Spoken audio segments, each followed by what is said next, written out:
Welcome to the Bank First Ranger Hour. Super Talk Mississippi 93.7 Spotlight on Northwest Community College. And you can listen to our live stream at supertalknorthms.com. Just click on the link for the Bank First Ranger Hour. Now, here's your host, Gary Darby. Back in the studio this morning and ready to discuss things with you. Back in the studio this morning and ready to discuss things with you on this Bank First Ranger Hour. Thanks for joining us on the Thursday. It is May 8th. It's graduation day for some at NWCC. Talk about some times and things of those at the back end of the program. Our guest today will be Brian Lentz. There's a lot of athletic events, tournaments that are going on, some that have already ended their season. Nonetheless, we'll get into all of the discussion in the world of sports with Sports Information Director Brian Lentz. He will come up with me a little over 10 minutes from now, and we'll get into that discussion. We'll hold him for a little extra time. He's our only guest today, so we'll talk a lot with Brian about all the sports, baseball, softball, golf, tennis, rodeo that's going on. There are other things I'm sure we'll get to. It's been another great year of athletics at Northwest Community College. Brian Lentz has been at most of the events. We'll chat with him on today's program. Thursday, May 8th edition of our program. Sports, then we're going to talk about what happened with the Northwest Soiree. How well did it do? We've got some numbers. And then we'll talk graduation with you, and we'll ease on out the door. It's the Bank First Ranger Hour. This hour is everything Northwest. Your connection to Northwest Mississippi Community College and powered by Bank First. Thanks for joining us on the Bank First Ranger Hour.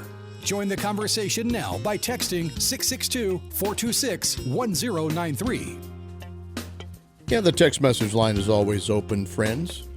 We use that each and every Tuesday through Friday. We will use it again on the Back 9 Rebel Strike Zone coming up on Saturday to take questions and to answer and do things. So anytime we're talking, we're doing a program, 662-426-1093. Let's go to the phone lines. It's our friend at Northwest Sports Information Director, Brian Lentz. Good morning. Hey, good morning, Gary. How are you? I'm fine.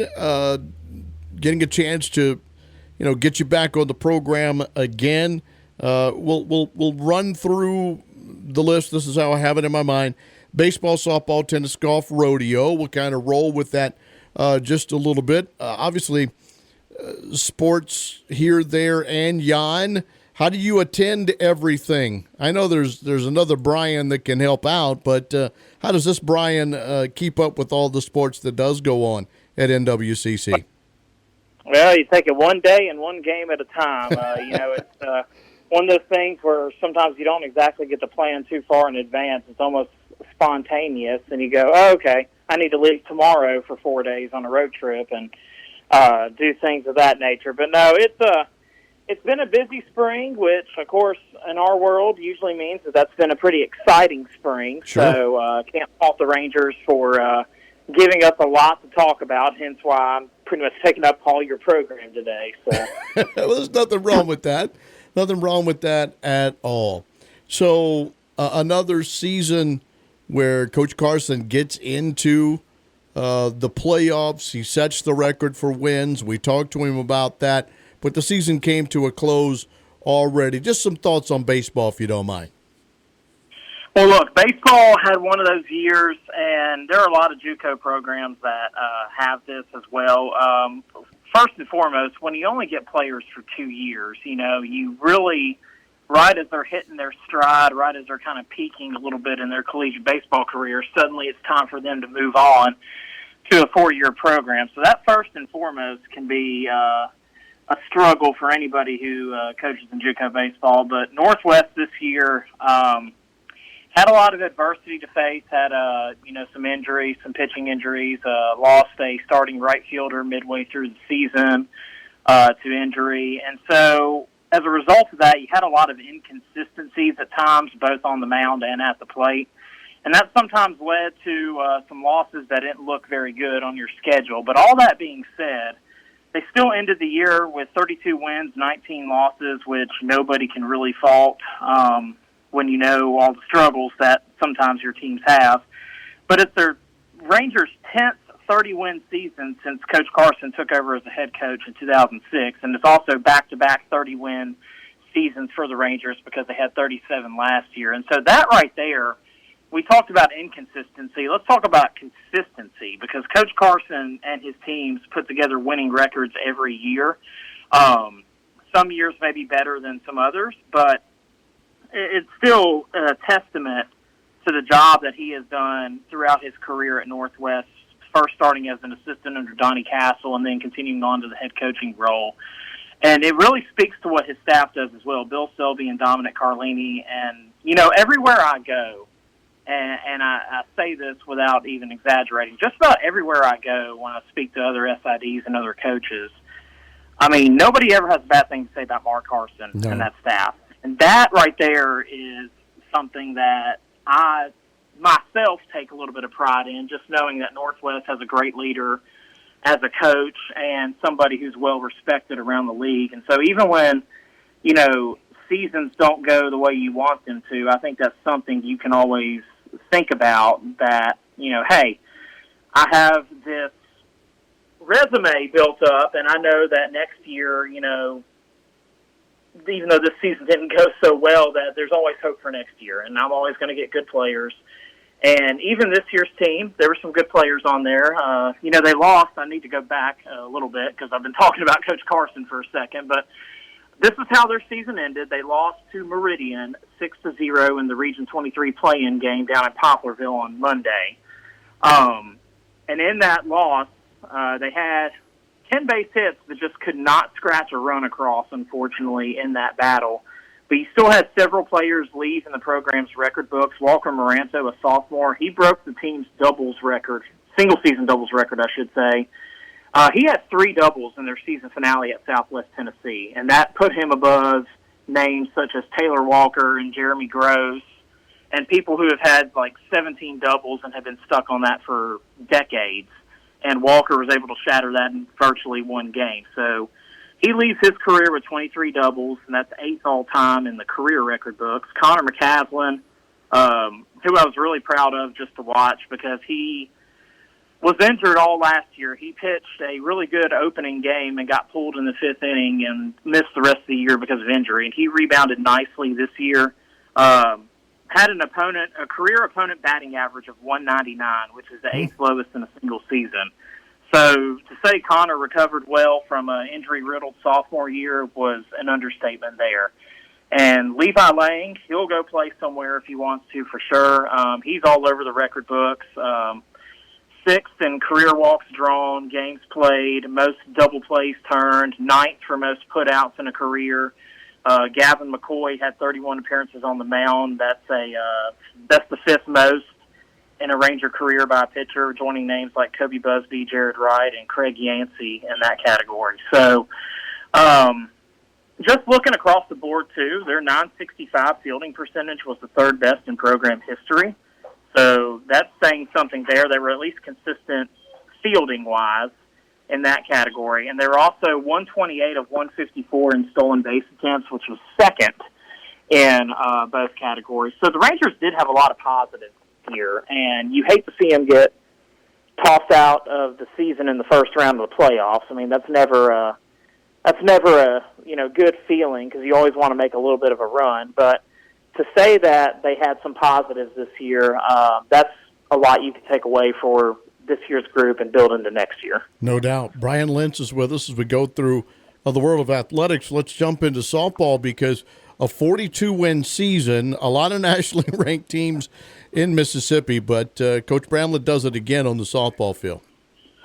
She does. And look, it came to a little bit of heartbreak again, losing in the region tournament semifinals to Colin, which was a 5-3 final. So it's one of those where Colin is a hard team to beat, but you're just so close every time. You're so close, losing to them only by a run or two just about every time.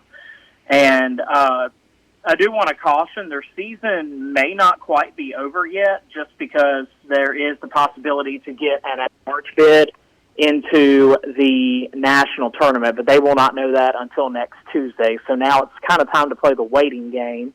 I will say last year 3 teams from Mississippi did make it into the national tournament, and that was Jones, Colin, and East Central. So I would say that having a 42-win season, being consistently ranked all throughout the year, and not just ranked, but ranked in the top 15, and having 9 wins against ranked opponents, I would have to guess that their resume would be at the top of the list, I think, for an at-large bid. But we won't know that until Tuesday of next week. But just speaking a little bit briefly about the things that they did, and I say it every year, but Coach Bramlett's teams literally rewrite the record books. I mean, they have the most doubles they've ever had in a single season. They have the most triples they ever had in a single season, and they broke that triples mark like at the start of conference play. They have one of the best fielding percentages in the nation. They have Abby Rogers, who was the nation's leader in saves. She's been overtaken by somebody else out of state that has 10, but she has 8. For the season. You have players like Ellie Fryer and Carly Dunnigan that are neck and neck for both single-season triples and career triples records. So Ellie broke that earlier in the year, and Carly Dunnigan from Senatobia has been right on her heels ever since, and now they're both tied for it. So got a little bit of a battle going on there. You've got Summer Tice from Baldwin with 18 home runs. She literally only trails, in the single-season records, trails KK Polk twice. KK Polk from her freshman year and KK Polk from her sophomore year. So she's even surpassed Sage Koska in that regard. And anybody who's been following Ranger softball for the last couple of years knows all about what Sage Koska did in her seasons with Coach Bramlett and for that 2022 team that made it to the national tournament. So there's been a lot to talk about on that front as well. Morgan Bruton with 24 wins, 24-3 record in the circle. So just going over all that very briefly, I would say that, let's just put it this way, I would be very shocked if the Rangers don't get an at-large bid to the national tournament. I really do think that they have a high chance, and we'll see how the chips fall. But even if they don't, it's been a heck of a season, the most wins in program history, 42. They've never had a 40-win season before this. So they're definitely a team that's going to continue to rise throughout the years. You know, and you mentioned, I think you said 9 wins over nationally ranked teams, the 42 overall. They've been in the top 15, and that past history. I'm with you. I would be shocked if they're not in the national tournament. And again, you said that will be next week, Tuesday, correct? Yes, next Tuesday afternoon is the, in fact, I want to say it's at 2 p.m. Central. That's the selection show that the NJCAA does. So we'll know then whether or not the Rangers are in. But I'm with you, Gary, because I was kind of comparing. The only other team I could see getting in over us from Mississippi is Pearl River, just because they made their bracket semifinals as well. But here's the thing about Pearl River. They have a lower record. They finished lower in the conference standings than Northwest. Northwest also swept Pearl River early on in conference play as well. And Pearl River has a 10-12 record against ranked opponents, whereas Northwest has 9 wins and a winning record against those nationally ranked opponents. So when you factor all that into consideration, I'm like you. If they don't get an at-large bid, it's almost like, then who do you give it to and why? So, again, I'm not on the selection committee.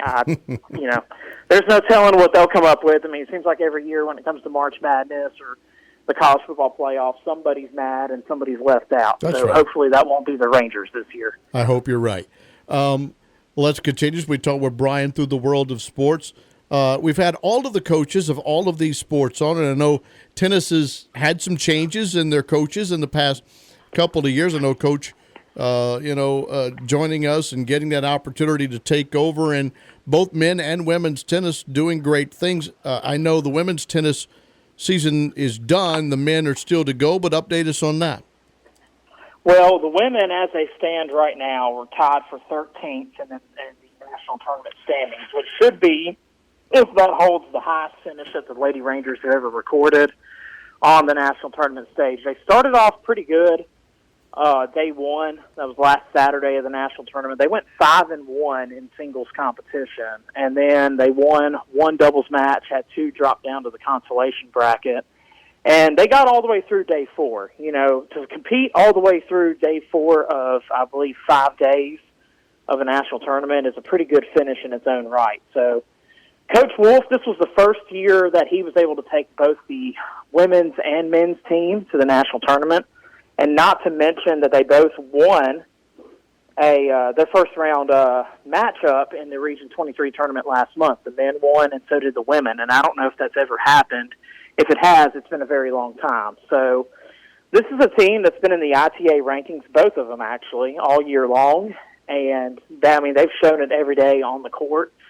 And they faced a lot of nationally ranked teams and opponents as well in their own right. So to see what tennis has done, and I'm excited to see what men's tennis will do next week in South Carolina in their national tournament, but just to see what tennis has done since coming back as a program, what was it, about 3 years ago or somewhere around that mark, to see what they've done since coming back as a sport on the Northwest campus, it's been remarkable to watch. The men made it to the national tournament 2 years ago. The women got their turn last year, and now you see both teams that have come in and made the national stage of the playoffs. And even further, you've had the addition of international student athletes, which I think has ramped up some of their competitiveness as well. And I expect big things to continue to come for Coach Wolf and the tennis team. I do have to point out Maddie Sanders on the women's side made all-conference.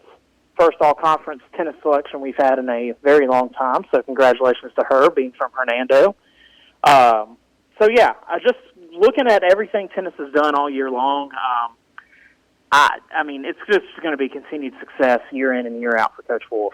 Now let's move into golf, and ladies doing a great job there. The first national appearance for the women's golf program, and the only team out of the NJCAA Region 23, right as women's golf gets ready to fight for a national title. That's correct. So women's golf is one sport that's on the rise in Mississippi. I think there's a couple other programs that are going to start up next year. This year you had 3. You had Pearl River and you had East Mississippi. And the reason that what the Lady Rangers have done, what makes it so remarkable is not only do you make the national tournament in your first year, but there were also a lot of tournaments where they finished behind East Mississippi. I know East Mississippi, when they competed, was usually placed a little bit higher than Northwest, and Pearl River would be lower. But the thing about it is that you've had some individuals that have stepped up on the women's golf side of things, and Kaylee Figueroa from all the way in Bakersfield, California, has been absolutely phenomenal for the Lady Rangers this year, has been their top finisher at just about every tournament. And in the South District NJCAA tournament, which I believe was 2 weeks ago, she finished 8th out of 52 competitors, which is remarkable. The highest finish that she has had all year long, the highest finish that I think any Lady Ranger or any Ranger golfer, men or women, has had in the tournament this season. And part of that helped her make the South District tournament team, but it also helped Northwest to a 6th place finish out of 12 teams, and that was just enough to get them an at-large bid to the national tournament. And that's going to be May 13th through 16th in Boone, Iowa. I have not looked up Boone, Iowa yet, so I could not tell you much about it. But I do know it's going to be in Iowa, and I know that Coach Payne is going to have his girls ready to go, and it's going to be exciting to see what they do and how they build upon this in the future. I'll do a Google search on Boone, Iowa, and we'll get ready into rodeo. And when I first pull up Boone, Iowa, all I have is a railroad track, a bridge, and an old train. That doesn't excite me much, but I'll find out more as we continue. Rodeo doing good things again. Coach Loomis is winning nationally himself, and he's got more people ready to go to the National Rodeo Finals, doesn't he? Absolutely, he does. And the Ranger Rodeo, I do want to point out, was just another success this year. I don't have any numbers on the amount of tickets sold. I just do know it was very highly attended each and every night.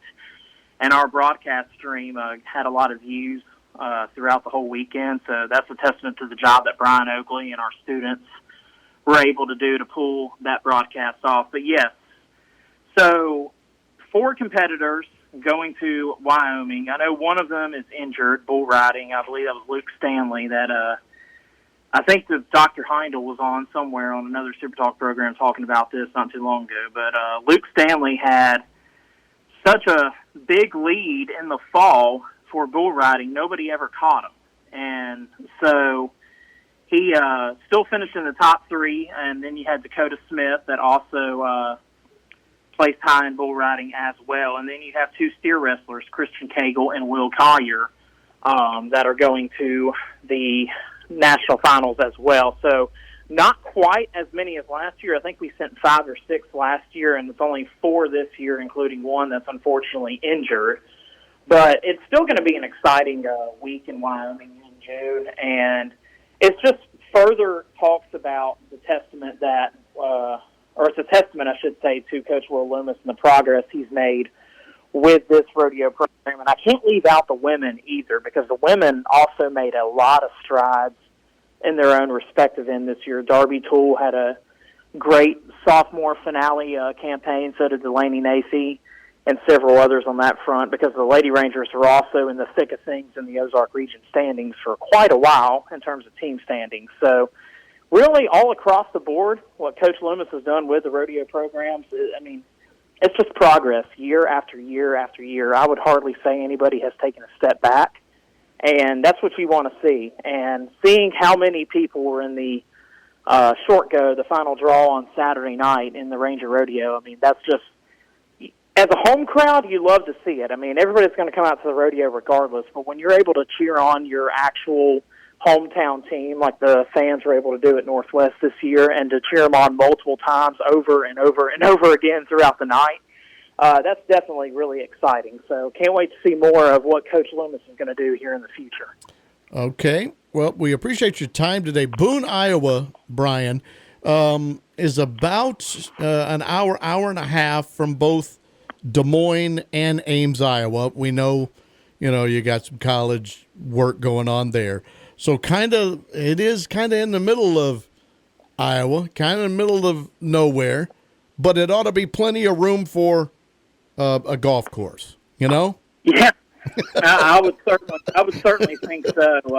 If you're going to have a tournament there, I don't know what the name of the course is. I probably need to go back and look that up if I don't put it on the website. But it's again, I've never been. I have been to Iowa. I just have not been to Boone, Iowa. I remember a few years ago, and you may remember this as well, Gary. The Rangers making the Graphic Edge Bowl. Oh, that's right. Yeah. Jack Abraham was the quarterback. So I have been to the middle of Iowa, and of course, I went back just recently when we had to play Iowa Western back in December across the river from Omaha. So I've been a couple times. I just never heard of Boone. But then again, I imagine most people in Iowa will probably go, Senatobia. Where's That's that? Right. That's true. That's exactly right. They're doing the same thing. There's no doubt. Yeah. All right, buddy. Yeah. Thanks for all you do. Dr. Andrew Dale texting in and says the rodeo stream, the highest traffic live event for the spring semester at Northwest. Oh, wow. Yeah. I knew it was pretty up there. I didn't know it was the highest viewed or the highest trafficked one. So that's really good. Really good job, again, to Brian Oakley and our students that it really helped pull that off all 3 nights. Well, good luck in keeping up with everything. You do a great job. We appreciate you being on the program. Yes, and there's one more thing I do want to point out real quick that I glossed over. Got to congratulate, going back to softball, Marlee Mancini out of Cleveland, Mississippi. She made Conference Player of the Week, went 4 for 4 with 3 RBIs in her first collegiate home run during the Region 23 tournament opener against Northeast. And then she also, yesterday, got named the National Player of the Week as well. So shout out to Marlee Mancini. And, again, hopefully the Northwest softball team, we will know Tuesday whether or not they get to continue their season in the national tournament. Okay, Brian, thanks again. We'll talk to you down the road. Appreciate it, Gary. Thank you. Brian Lentz, Sports Information Director. He had a lot to get into, didn't he? A lot of good info there. A lot of good stuff. And I would assume some of those athletes will be making their way through graduation here very soon. In fact, I've got the graduation info. We'll get into that. We'll continue with the last part of the program coming up next. Another Thursday, Bank First Ranger Hour. It's a May 8th, 2025 edition.